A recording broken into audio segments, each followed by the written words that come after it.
At grabe nga lang, sobrang saya nga namin ni Dayan dahil itong kortina nga ng CR namin, mapapalitan na namin. At ang tagal nga din namin nagtiis na ito nga lang yung gamit namin, no? At ang isa nga din pong dahilan kung bakit nga din po namin napagdesisyon na magpakabitan ng pintuan. At tuwing nasasama ko nga po kasi sa vlog yung CR namin, palagi maraming nagko-comment. Napalagyan na nga daw namin ng pinto. At ayun nga, no, umuwi na nga si Dayan dito, may dala nga siya alkansya galing sa Bicol. At yun na nga din hinulugan namin para makapag-ipon at makabili ng pintuan. At sa totoo din po, ilang buwan nga din yung lumipas bago namin mapuno. Kaya nga lang din po namin nalalagyan ng laman to kapag may sukli nga po kaming 20 barya o 10. At sa liit nga din ka ako ng lalagyan na to, akala ko nga hindi nga din namin maaabot yung ibabayad namin 1,700. At ang galing nga din, sobra-sobra pa nga tumabot yan ng 2,180. Bali itong pintuan niyang ikakabit ay in-order ko nga lang din sa Yellow Basket. Napanood ko nga lang din kasi to sa ibang video at nagandahan nga din namin. At isa pa, quality naman at abot ka. Tapos binuksan na nga namin at pinagtulungan na nga din namin ni Dayan i-assemble. At ang balak nga po kasi talaga namin na kami na nga lang sana magkakabit dalawa ni Dayan. Sa pagbubuo nga ng pintuan na kaya naman at nanonood nga din kami sa video, tinitingnan nga lang din namin yung instruction. Ang kaso na ikakabit na nga sa pintuan hindi na nga namin nakaya. Ang buo nga akala nga kasi namin na simple at ganun-ganun nga lang ikabit pero hindi pala. At gagamitan pa nga ng equipment na pandrill para nga pang butas sa pader. At ano pa nga ba kapag hindi na kaya, wag magmagal. Mas maiging yung humingi na ng tulong. Bumaba na nga din ako, tinawag ko na nga si Papat at siya nga din nakakaalam ng mga ganitong bagay. May isang problema nga lang din po sa pinakapintuan ng CR namin, medyo mataas. At yung ididikit nga po yung pintuan niya sa pinakataas. Ang laki naman po na magiging awang sa kanyang ilan. Hindi na nga din po na kaya ni Papa, kaya tinawag na nga din po namin yung pinsan namin na isang karpintero. Ang ginawa nga pong remedyo para nga po maalis yung awang, yung nasa taas nga po na yun, nilagyan nga po ng kahoy na parang 2x2. At dyan na nga po ididikit yung pinakapintuan. O kaya po kung naghahanap po kayo ng ganitong pintuan na hindi naman yung nga din po kailangang ilan, kaysa po magkahoy kayo, ganito na lang po sa binili namin. At presentable nga din tignan. At ang pagkakabili nga po namin dito 1,700. At may iba't ibang size nga din kayong pwedeng pagmili. Pero isipin mo yun, ang tagal nga din namin ginamit yung kortina sa CR. At ang dami na nga din pangyayaring aksidente na nakikita ako sa loob ng CR. Yung isa nga dun, yung katulad niya ng sinabi ni ate na habang naliligo nga daw ako dahil mahangil, tinatangay-tangay yung kortina. At yun nga yung dahilan kung bakit nakita yung pit ko. Pero nakita kaya, yun ang dilim-dilim sa loob tapos madilim pa. Tapos meron pa nga nun, habang nakaupo naman ako sa trono umiinom. Hindi naman nga din masyadong nasilip kasi nga naharangan ng tiyan ko. At ngayon nga masasabi ko nga din na magiging komportable na dahil may pintuan na yung CR na. At katulad nga na sinabi ko kanina, wala nga tong lock, hindi naman nga po yung lock na pinapadlock o yung ginagamitan ng susi. Nasasara nga din tong mabuti kasi nga po dito nga po sa kabilang side ng pintuan, dalawa sa taas at baba ay kinakabitan ng magnet. Kaya kung nasa loob ka man at may gustong pumasok, hindi nga agad mabubuksan. Stay ka lang, pero bago ko ipakita na nakakabit, inalis ko na nga din nakasabit na to na pinaglalagyan niya ng toothbrush, sabon, shampoo na. May mga bago pa nga din kaming binili katulad niya na pinaglalagyan ng toothbrush at toothpaste. Sobrang nakiyutan nga din ako sa pinaglalagyan ng sabon. Hindi ko na nga din alam kung ano nga tawag sa huli na to, basta para siyang organizer. Tapos ang kasamaang palad nga lang yung laboratory namin. Sa ngayon nga po, hindi nga po namin siya nagagamit. At yung pinakatubo niya nga po kasi na nakalagay sa ilalim na nagdudugto nga para nga lumabas yung tubig papunta sa labas, ay tuluyan ng nasira.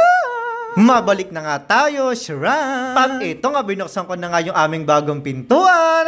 Ano kaya ulit yung pwedeng pag-ipunan para mapagawa?